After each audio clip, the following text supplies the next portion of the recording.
Here's a video about how the business financial spreadsheet works, just so you've got a good idea of how it works, and that way when you go to use it, you can follow along.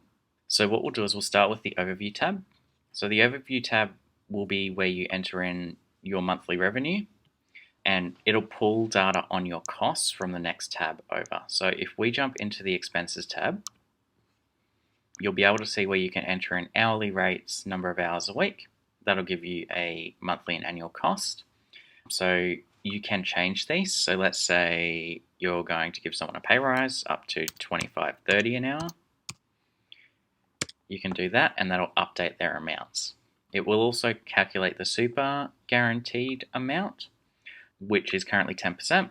Now that will change on July 1st, and you can come down into assumptions and change that in here. So we'll jump back into the expenses tab.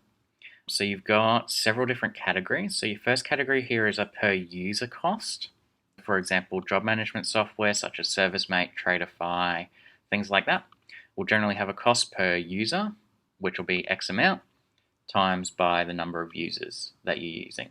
So for example, let's say it's $49 and you've got 5 users, it's going to automatically calculate your monthly and annual cost for that.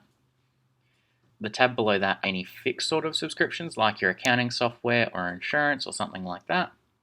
Underneath that, you've got utilities. So things like rent, phone, you could put your insurance down here as well. These are all editable, so you can just change the amount and away you go. Other than that, you've got sort of other variable costs, so things like tools and maintenance, electricity, anything that could change month to month, but you want to put a rough idea on budget for it. So when you come back across to your overview tab, it pulls everything from your expenses tab and displays it over here.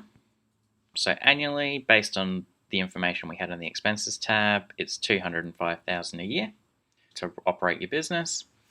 Now, if you said, okay, my cash flow is $15,000 a month, you actually see that you're making about a $38,000, $39,000 loss on your business. So you can actually play with this and enter in the different amounts to understand what you would need to make and how much profit your business could make if it clicked over and hit, say, $20,000 a month every month. You'd have an annual profit of about $15,000 on the business. So that's essentially a quick overview of how this spreadsheet works. If you have any questions, please just let me know. My name is Murray from Simpline Business Solutions, where we make simplicity easy.